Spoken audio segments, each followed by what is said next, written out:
Peço para que os irmãos abram a palavra de Deus no livro de Jeremias, capítulo 6. Nós vamos ler do versículo 9 ao 15. Jeremias 6, do 9 ao 15.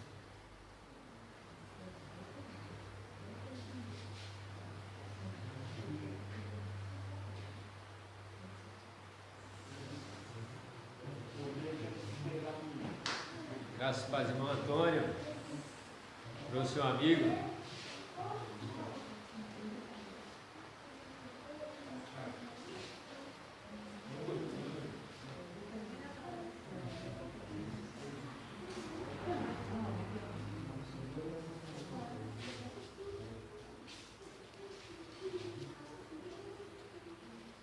Então, amados, aos que chegaram agora, nós vamos fazer a leitura do livro de Jeremias, capítulo 6, dos versículos 9 ao 15.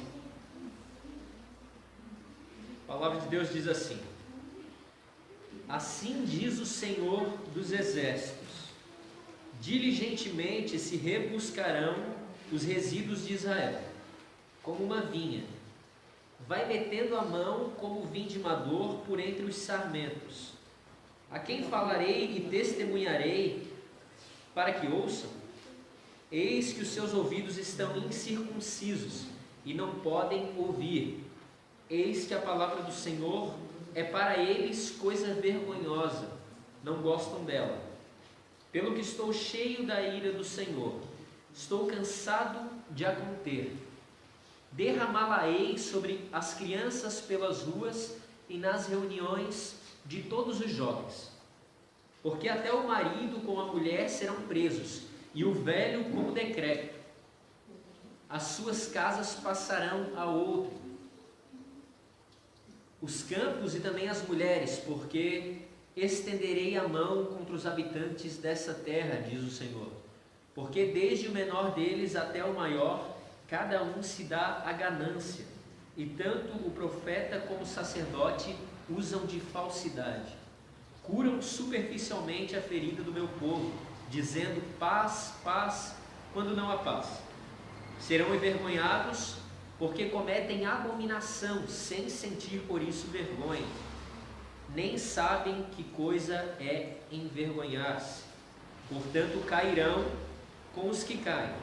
Quando eu os castigar, tropeçarão, diz o Senhor. Amém? Vamos curvar a nossa cabeça nesse momento.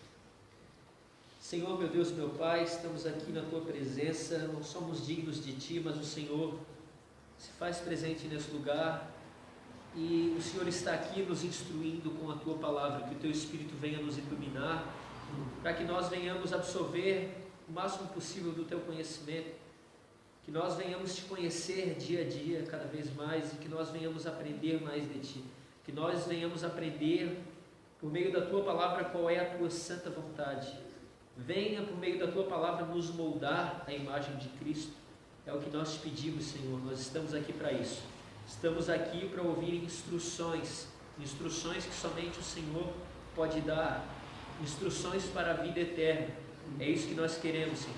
Nós queremos aprender mais contigo, de como viver, para que lá na frente recebamos a coroa da salvação, que nós estejamos nesse momento humildes, com os ouvidos abertos e com os olhos atentos para a Tua santa palavra, para que possamos absorver e conhecer mais de Ti nesse momento. É o que nós pedimos em nome de Jesus. Amém. Amados, hoje nós vamos falar sobre uma religião muito antiga, que tem conduzido durante a história muitas pessoas ao inferno. Alguém aqui se arrisca em dizer que religião é essa? Uma religião muito antiga, já muito antiga, que vem conduzindo dia a dia várias pessoas ao inferno. Uma religião que não é muito falada em nosso meio, e não é nem uma religião que é proclamada, ela é proclamada por intermédio de outra religião. Essa religião, que é muito antiga, que tem conduzido muitas pessoas ao inferno, é o cristianismo nominal. É o cristianismo que não é cristianismo. É o cristianismo que é só da boca para fora. É o cristianismo que muitas pessoas acham que estão seguindo, que na verdade estão seguindo a caminho do inferno. É sobre essa religião que nós vamos falar hoje.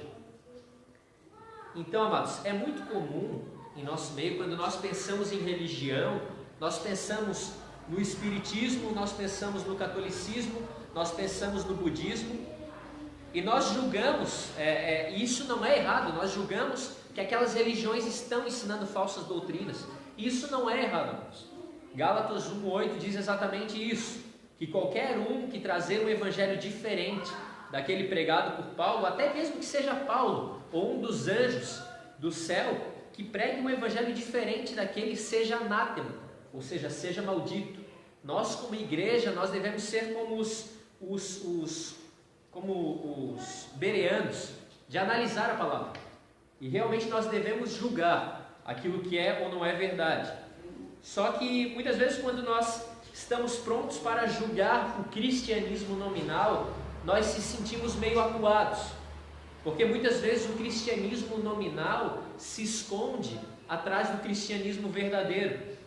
E é sobre isso que nós vamos falar hoje, sobre o cristianismo nominal, que se esconde atrás do cristianismo verdadeiro, mas que na verdade não é o verdadeiro cristianismo. Amados, no versículo 9, Deus começa comparando Jerusalém com uma vinha.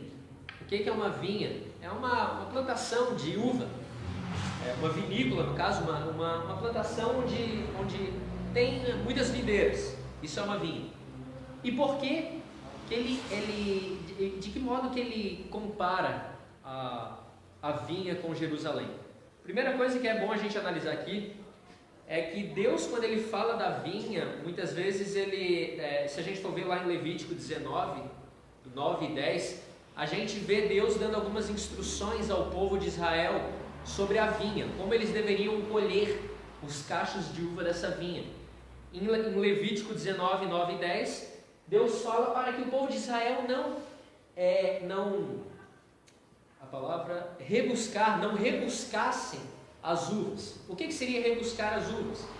O vindimador, aqueles que colhem as uvas na vinha, quando eles fossem colher as uvas, não era para eles colher todas as uvas, mas se eles passassem batido por uma e não a vissem, que eles não voltassem para pegar. Para quê? Para que os povos famintos, para que as pessoas que não tivessem alimento, eles pudessem usufruir daquele fruto. Mas aqui Deus está dando um sentido, mostrando um sentido contrário em relação à justiça dele quanto a isso. Olha só o que ele fala no versículo 9, irmãos.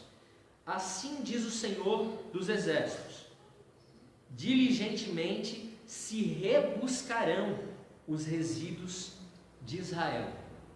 O que ele está querendo falar aqui? Se a gente for ler Jeremias 5 e ali o começo do 6 também, ele mostra que Jerusalém tem se tornado um povo idólatra, um povo mau de coração, mas que Deus não deixaria passar nenhum desses pecados impune.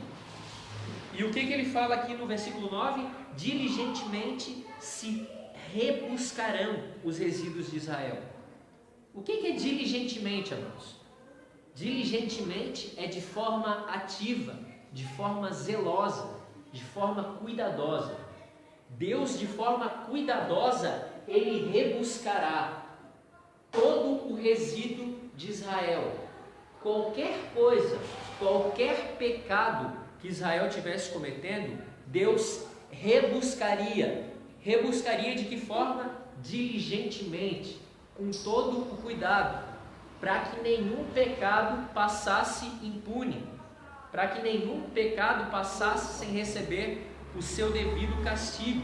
E aqui ele fala: diligentemente se rebuscarão os resíduos de Israel, ou seja, cuidadosamente eu vou buscar, eu vou apanhar, eu vou castigar todos os pecados de Israel. E aqui ele faz a comparação como uma vinha. E ele continua: como uma vinha vai metendo a mão como o vindimador. Ou seja, o vindimador é aquele que busca o cacho de uva lá dentro da parreira de uva. Ele não vai esquecer por nenhum pecado, amados. Como uma vinha vai metendo a mão, o vindimador, por entre os sarmentos. Por mais, amados, que o cristianismo nominal, ele tem se escondido atrás do cristianismo verdadeiro, ele não está escondido aos olhos de Deus. Por mais que pessoas pequem dentro do seio da igreja, esse pecado não está longe dos olhos de Deus. É isso que Deus está falando aqui. Diligentemente se rebuscarão.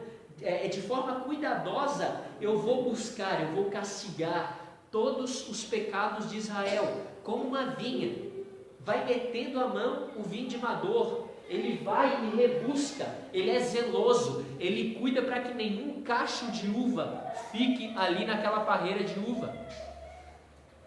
Como vindimador, por entre os sarmentos, por entre os galhos, por entre as folhas. Amados, nenhum pecado pode ser escondido dentro dos seios da igreja. Como diria Josemar Bessa, um pecado que aqui ele é tratado de forma obscura, no céu, amados, ele é uma vergonha. Por mais que aqui muitos pecados possam ser encobertos, no céu é diferente. No céu é diferente, no céu é uma vergonha, e é uma vergonha declarada. Nada foge aos olhos de Deus, é isso que ele está falando aqui. No versículo 9, Deus mostra que como um vindimador que colhe os cachos de uva dentro da parreira, assim também ele castigará os pecados de Israel. E no versículo 10, ele diz,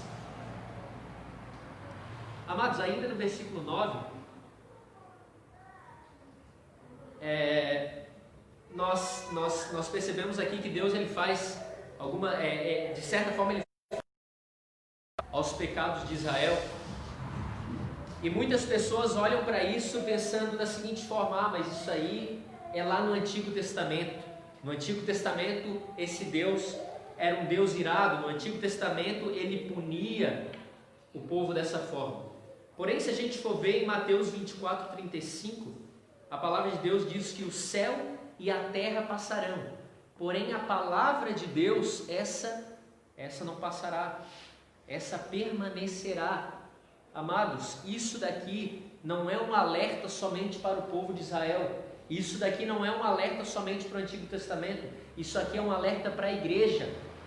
Isso aqui é um alerta para a igreja, que todos os pecados da igreja, Deus irá diligentemente, de forma cuidadosa, rebuscar, castigar, de forma a não sobrar nenhum só está oculto dos olhos de Deus. No verso 10 fala o seguinte: a quem falarei e testemunharei para que ouçam? Eis que os seus ouvidos estão incircuncisos e não podem ouvir. Aqui Deus mostra que ele já estava alertando o povo de Israel sobre o castigo daqueles que não se arrependessem. Deus já havia fazendo isso por meio de vários profetas, por meio da própria Torá, que eram os 5 primeiros livros, são os 5 primeiros livros da Bíblia, o livro da lei. Deus já havia alertado o povo, mas o que o povo vem fazendo? O que o povo fazia naquela época? Eis que os seus ouvidos estão incircuncisos e não podem ouvir. O que é incircunciso? O que é circuncisão, amados? Circuncisão é aliança. É aliança. No Antigo Testamento, a circuncisão era feita com o homem, aos 8 dias de idade, era cortado o prepúcio do órgão genital dele, aquela pele que fica à frente do órgão genital, era cortada, como um símbolo de aliança com o Senhor. E aqui ele fala que os ouvidos dessas pessoas são incircuncisos. O que são ouvidos incircuncisos? Ouvidos que nunca se converteram, ouvidos que nunca temeram ao Senhor, ouvidos que nunca prestaram atenção, que nunca amaram a voz do Senhor, ouvidos e incircuncisos, ouvidos que estão tapados, cobertos de pele de prepúcio, ouvidos que não têm aliança com o Senhor. E é por isso que Deus por várias vezes alertou o seu povo, mas o povo não escutou, porque era um povo de ouvidos incircuncisos, pessoas que entravam por aqui e saíam por aqui, muitas vezes nem entravam por causa daquela barreira, daquele prepúcio. E ele continua falando: eis que a palavra do Senhor é para eles coisa vergonhosa, não gostam dela.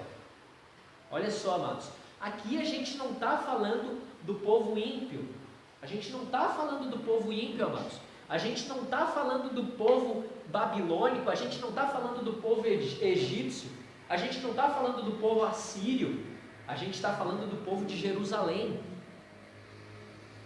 Amados, a gente não está falando aqui do povo budista, nem do povo espírita, nem do povo católico. A gente está falando do povo que está aqui no nosso meio, o povo da igreja, e pessoas que estão no berço, no seio da igreja, que têm os ouvidos incircuncisos, pessoas que não têm os ouvidos aliançados com Deus, pessoas que nunca se converteram de fato, dentro do seio da igreja. Amados, para eles a palavra de Deus é coisa vergonhosa, eles não gostam dela. Nos nossos dias é diferente, amados. No nosso dia é diferente isso. Dentro da igreja todo mundo de fato ama a lei de Deus. Dentro da igreja todo mundo ouve a voz do bom pastor e obedece a ela. Não, amados. No nosso meio existem muitas pessoas com ouvidos incircuncisos, que se envergonham da palavra de Deus. E amados, esses se envergonham da palavra de Deus, dia a dia, bate na minha cabeça, quando eu penso que muitas vezes eu tenho menos vergonha de praticar o pecado com a minha boca, do que praticar a palavra de Deus pregando para os meus amigos. Isso é se envergonhar da palavra. Se envergonhar da palavra não é não ter coragem de segurar a Bíblia, mas é não ter coragem de proclamar toda a verdade que Deus anunciou. Será que nós temos essa ousadia? Será que em algum desígnio do nosso coração nós não sentimos vergonha da palavra de Deus? Será que muitas vezes, quando nós somos questionados sobre algumas doutrinas da nossa fé, muitas vezes nós não se envergonhamos dessa palavra? Amados, uma coisa: se algum amigo de vocês na vida secular faz uma piadinha sem graça, uma piadinha pecaminosa, muitas vezes nós rimos. Mas quantas vezes nós teremos coragem de entrar no ônibus e subir num banco de uma praça e pronunciar a palavra de Deus? Isso é se envergonhar. Isso é se envergonhar da palavra. Que o nosso coração não seja assim, como esse coração de povo com ouvidos incircuncisos, que se envergonham da palavra de Deus. Eis que os seus ouvidos estão incircuncisos e não podem ouvir, tem uma barreira ali. Eis que a palavra do Senhor é para eles coisa vergonhosa, não gostam dela. Amados, alguém que não gosta da palavra de Deus, evidentemente nunca foi salvo. Cuidemos disso, amados, cuidemos disso. João 14:21 nos alerta quanto isso. Jesus fala: aquele que tem os meus mandamentos, aquele que guarda os meus mandamentos, aquele que tem e os guarda, este é o que me ama. E o contrário é verdadeiro. Se não temos os mandamentos e se não os guardamos, ou seja, se não conhecemos a eles e não botamos eles em prática nas nossas vidas, é mentira. Nós nunca amamos ao Senhor. que nós devemos tomar muito cuidado quanto a isso, irmãos. Existe um sério risco de grande parte da igreja de Florianópolis, que eu digo, da igreja brasileira, grande parte da igreja ser povo de ouvido incircunciso, povo que tem uma barreira nos ouvidos, que ouvem a palavra, mas não seguem, não guardam ela no coração e não praticam ela nas suas vidas, têm vergonha dela. Que nós não sejamos como estes. Versículo 11, o Senhor fala por meio de Jeremias: pelo que estou cheio da ira do Senhor, estou cansado de a conter. Eu estou cheio da ira do Senhor.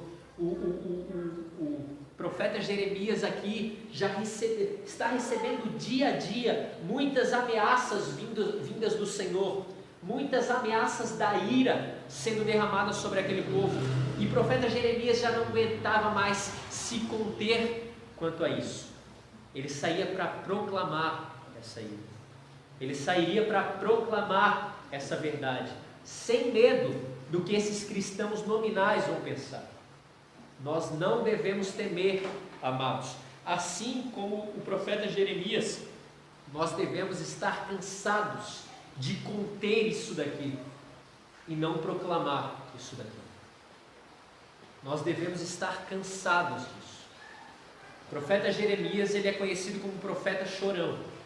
Muitos teólogos falam isso dele, o profeta chorão. É o profeta chorão porque dentro de toda aquela idolatria, Deus derramava sobre ele ensinos de verdade, ensinos de ira, ensinos de castigo, ao qual ele não continha, ele não conseguia segurar, e ele era obrigado a proclamar essas verdades.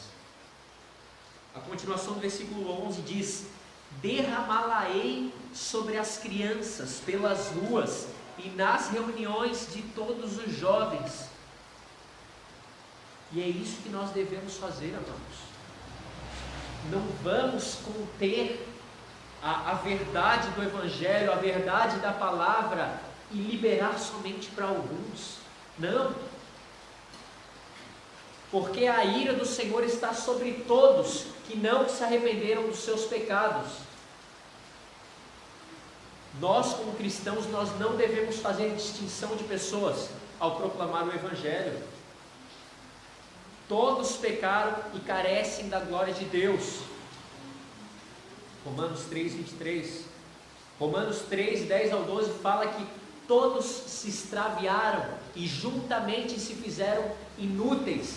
Então, se todos se extraviaram e juntamente se fizeram inúteis, se todos pecaram e carecem da glória de Deus, para quem que nós devemos proclamar o Evangelho?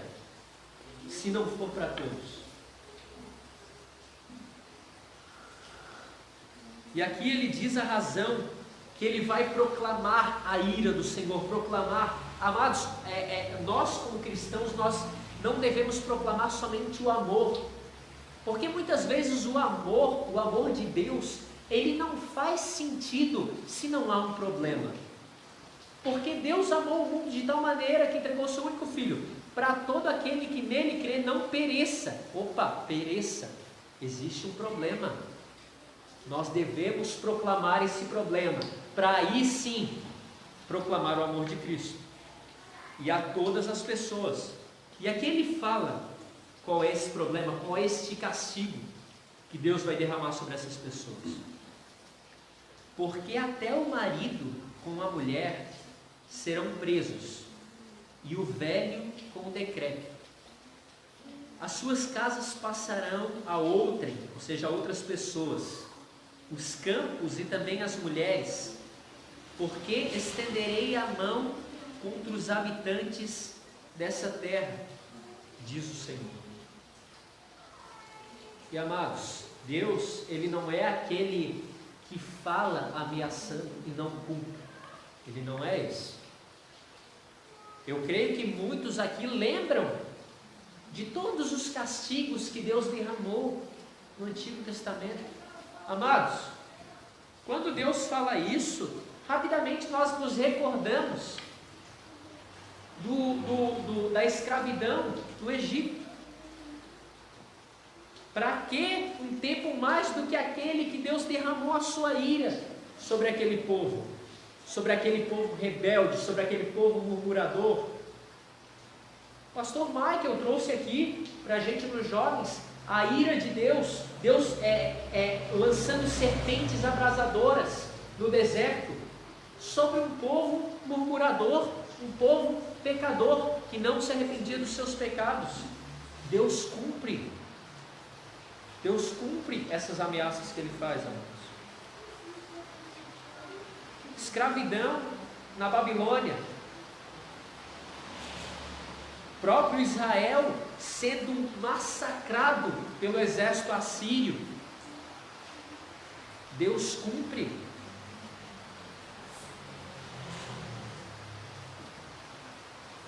E ele continua dizendo: porque desde o menor deles até o maior, cada um se dá ganância, e tanto o profeta como o sacerdote usam de falsidade. Deus, Ele tem motivo para nos castigar. Ele tem. Porque nós pecamos todos os dias, e todos os dias devemos nos arrepender.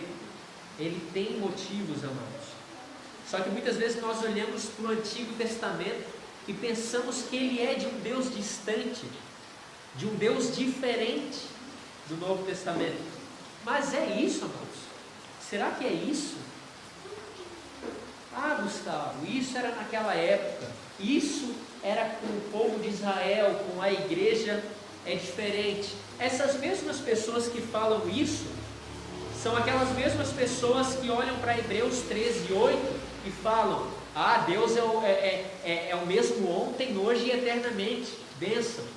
Mas é um motivo para nos preocuparmos.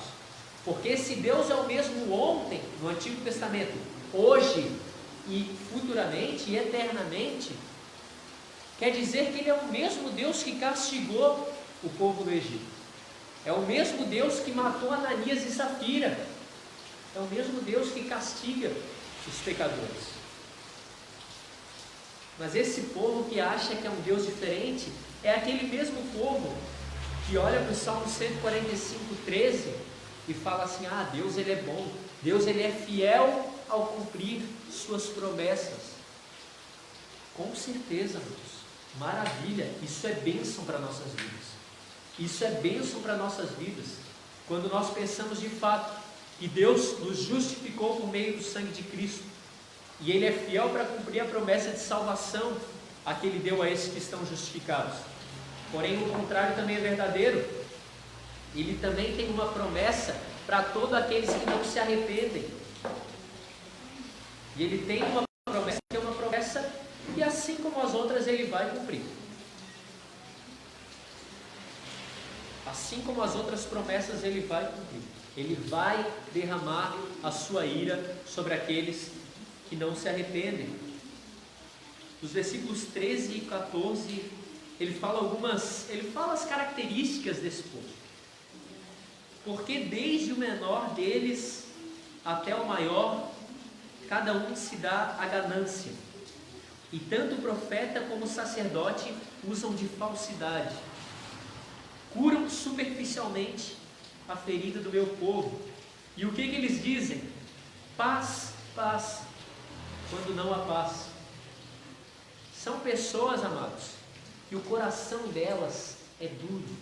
Povo de dura cerviz, povo teimoso, povo que não segue as instruções dadas pelo Senhor, mas que quando vê um crente fala a paz do Senhor. Hipocrisia, amados. Hipocrisia, isso é o cristianismo nominal. Pessoas que se dizem crentes, mas nunca foram. Esses, no dia do juízo, não se esconderão atrás das paredes de uma igreja.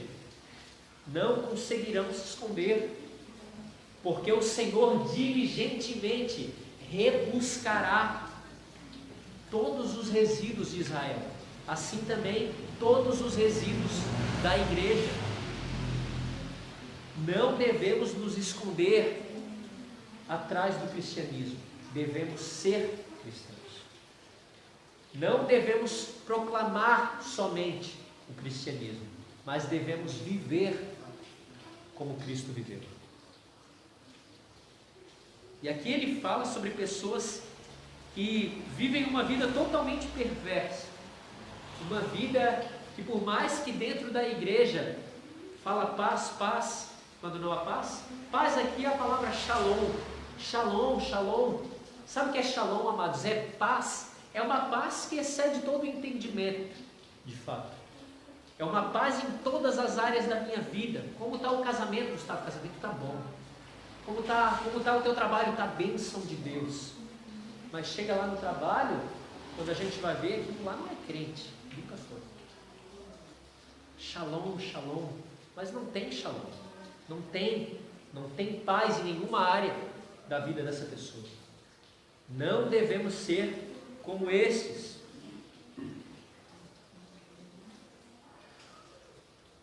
E o verso 15 diz assim: serão envergonhados, porque cometem abominação sem sentir por isso vergonha. Nem sabem que coisa é envergonhar-se. Amados, o cristianismo nominal não está somente naqueles que cometem pecados deliberados, mas está também naqueles que cometem pecados e não se arrependem verdadeiramente. Está naqueles que cometem um pecado hoje, mas sofrem um certo tipo de remorso, mas arrependimento, que é bom, nunca se arrependeu. Esse é o cristianismo nominal. A palavra de Deus diz: serão envergonhados porque cometem abominação, sem sentir vergonha por isso. Eles não sentem vergonha de cometer abominação. E é isso que o pecado deve causar na gente, amados. Nós não vivemos enchendo a boca dizendo que somos novas criaturas, mas que beleza há, que honra há em uma ovelha viver se esfregando na lama e nem querer sair dela. Pessoas que não se envergonham dos nossos pecados, sendo que a própria palavra nos reforça que nós devemos sentir nojo do pecado. Nós devemos contrastar, botar em lados opostos a santidade de Deus e o pecado, e vermos como um é o oposto do outro. Mas se nós não fizermos isso, nós estamos nos comparando, estamos nos igualando a esse povo de ouvidos incircuncisos, povo que nunca se converteu. Devemos nos envergonhar dos nossos pecados, devemos chorar pelos nossos pecados. Esses dias eu estava comentando com o pastor Michael sobre a diferença de como o pecado era tratado na época dos puritanos e na nossa época. Na época dos puritanos, amados, se um marido traísse a sua esposa, se um marido cristão traísse a sua esposa cristã, e ele se arrependesse verdadeiramente, ele subia no púlpito e confessava o seu pecado a toda a igreja, de tamanha vergonha que ele estava sentindo, de tamanho arrependimento, de tamanho nojo que ele sentia do pecado. Amados, a palavra não está dizendo que nós vamos parar de pecar, mas que nós vamos lutar por uma vida de santidade, e que quando nós pecarmos, nós vamos nos arrepender. Mas essas pessoas nem sabem o que é envergonhar-se. É isso que a palavra diz. E a continuação do versículo diz: portanto, cairão como os que caem, quando eu os castigar, tropeçarão, diz o Senhor. Pessoas que aparentemente estão de pé dentro da igreja. O cristianismo nominal é isso, amados. Pessoas que nós olhamos e realmente nós vemos a paz do Senhor. Aquele ali é crente. Mas quando nós vamos ver a forma que ele trata a esposa, quando nós vamos ver a forma que ele age com os amigos, quando nós vamos ver o que ele está vendo no celular, escondido no interior da sua casa. Daí ele cai. Na hora do castigo, Deus faz ele tropeçar. Desses que não se arrependem dos seus pecados, desses que não se envergonham dos seus pecados, eles não permanecerão de pé, eles cairão. O cristianismo nominal cairá. E amados, aqui ele fala, cairão com os que caem, ou seja, o cristianismo nominal nos iguala aos mundanos. E nós não venhamos praticar esse cristianismo falso, porque esse cristianismo falso é a mesma coisa que está lá fora, é a mesma coisa, não muda nada, o castigo será o mesmo. Não vamos pensar, amados, que nós permaneceremos de pé por ter um ministério, por pregar a palavra, por cantar louvores. Não é isso, não é isso. É uma vida transformada, é uma nova criatura, é viver uma novidade de vida, e é isso que nós devemos buscar. Mas isso é o problema, e qual seria a solução, amados, para isso tudo que temos falado? Em 1 João capítulo 1, versículo 9, fala o seguinte: se confessarmos os nossos pecados, Ele é fiel e justo para nos perdoar os pecados e nos purificar de toda injustiça. Se nós de fato nos arrependermos, se nós de fato nos envergonharmos, se nós de fato confessarmos a Deus os nossos pecados, Ele é fiel e justo para nos perdoar os pecados e nos purificar da injustiça. Então, amados, nós vamos pecar sim, mas que nós não vivamos como esse povo incircunciso, que nós não vivamos como esse povo mundano, que nós não venhamos viver o mundanismo dentro da igreja, não faz sentido. Que nós venhamos nos arrepender e confessar os nossos pecados ao Senhor, porque Ele é fiel e justo para nos perdoar e nos purificar. E no versículo, em 1 João capítulo 2, versículo 6, nos mostra, após nós confessarmos os nossos pecados, nós nos arrependermos dele, como nós devemos prosseguir? Versículo 6 diz assim: aquele que diz que permanece nele, ou seja, permanece no Senhor, esse deve também andar assim como ele andou. E é isso que nós devemos fazer, irmãos. O cristianismo nominal, ele nos ensina a participar de uma igreja, mas viver como o mundo. O cristianismo verdadeiro, ele nos ensina a nos arrependermos dia a dia dos nossos pecados e andar como ele andou. Amém, amados? Amém. Primeiramente, eu gostaria que agora nós vamos fazer um momento de oração, e ainda voltado a essa palavra que nós estudamos aqui nesse momento, que nós venhamos curvar a nossa cabeça e pedir para Deus para que Ele nos lembre dos pecados que nós mesmos não lembramos. Tem pecados que nós cometemos e nós esquecemos, ou que muitas vezes nós tentamos tapar, nós tentamos cobrir. Tem alguns pecados que muitas vezes nós acabamos mudando de assunto com Deus e deixando passar, deixando para lá. Pastor Paulo Júnior, ele tem uma frase muito bacana que ele fala o seguinte: encontre o seu pecado antes que ele te encontre. E é isso que nós devemos fazer, irmãos. E é isso que eu convido todos vocês a fazer nessa noite. Que nós venhamos curvar a nossa cabeça e que nós venhamos encontrar os nossos pecados. E se tivermos dificuldades de encontrar eles, que venhamos pedir para o Senhor: Senhor, me mostra. Como dizia o salmista, no Salmo 39, Salmo 139, Senhor, mostra se há em mim algum caminho mau. Que nesse momento nós estejamos uns 5 minutos, pelo menos, curvando a nossa cabeça e pedindo para que o Senhor nos mostre os nossos pecados e que nos dê o arrependimento e a fé e a coragem para vivermos afastados disso. Amém, amados?